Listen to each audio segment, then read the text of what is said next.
ሰላም ሰላም ውዶቼ እንዴት ናችሁ? ሁሉ ሰላም? እኔ ጋር ሁሉም ሰላም ነው፣ እግዚአብሔር ይመስገን። እንግዲህ እኔ ዛሬ አንድ ነገር ልላችሁ ነው የፈለኩት ማለት ነው። ለምን ሰው ካየውና ካሳለፈው ነገር ትምህርት ወስዶ በሚቀጥለው ህይወቱ ላይ ጥሩ ትምህርት መውሰድ አለበት ማለት ነው። እዚህ ስልክ ላይ እንደምታዩት እንግዲህ በአሁን ዘመን አንድ ሰው አምኖ አብሮ ማውራትም ዘበት ነው ማለት ነው። ስለዚህ በተለይ ለዚህ ነገር ደግሞ ተጋላጭ የምንሆነው አረብ ሀገር ያለን ሴቶች ነን ማለት ነው። ከዛን እዚህ አረብ ሀገር ያላችሁ ሴቶች በፍጹም ኢትዮጵያ ካለ ወንድ ጋራ የፍቅር ግንኙነትም ጅንጀናም እንዳትጀምሩ ማለት ነው። ሌሽ ብትሉ እሱ እዛ ጋር አንድ ጓደኛ ይዛል ኢትዮጵያ ላይ ማለት ነው።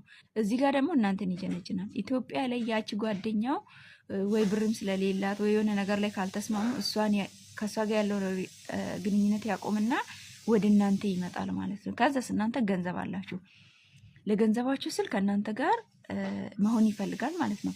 ግን እናንተ ያንን ታማኝነት የሱና ታማኝ አለመሆኑን ነገ ላይ ስታዩ ትናደዱና ብዙ ነገር አይታችሁ ለትዳር ማይሆናችሁ ሰው ሆኖ ይገኛል እና ከዛም በኋላ ያንን ሰው ትተዋላችሁ ማለት ነው። ከዛስ ልባችሁ ይሰበራል፣ ታዝናላችሁ። አሊያም ረጅም ጊዜ ልታወሩ ትችላላችሁ፣ ተስፋ ልታረጉ ትችላላችሁ። ስለዚህ ከዚህ ሁሉ አሁን አረብ ሀገር እያለን ጅንጀና ምኑም ቅርት ብሎ ስራችንን ሰርተን ገንዘባችንን ይዘን በአንድ አይምሮ ስልክ ካላወራን ምን ካላል አይምሯችን አንዱ ነው። ስራችንን ሰርተን ወደ ሀገራችን ገብተን እስቲል ሀገራችን ላይ ስንገባ ምን እንደሚሰራ የት እንደሚውል እናያለን ማለት ነው። እዚያ ውጭ አረብ ሀገሩ ነሽ ግን ምን የምታውቂ ነገር የለም። ስለዚህ ገንዘባችሁን ሴቭ አድርጉ፣ ስራችሁን ስሩ፣ ራሳችሁን ጠብቁ።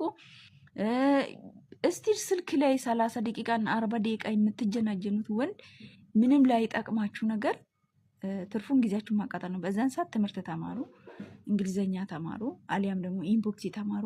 የተለያዩ ሙያዎች አሉ ዩቱብ ላይ ማለት ነው። ስለዚህ ጊዜያችን እንደዚህ እንጠቀም፣ ራሳችንን ሴቭ እናደርጋለን።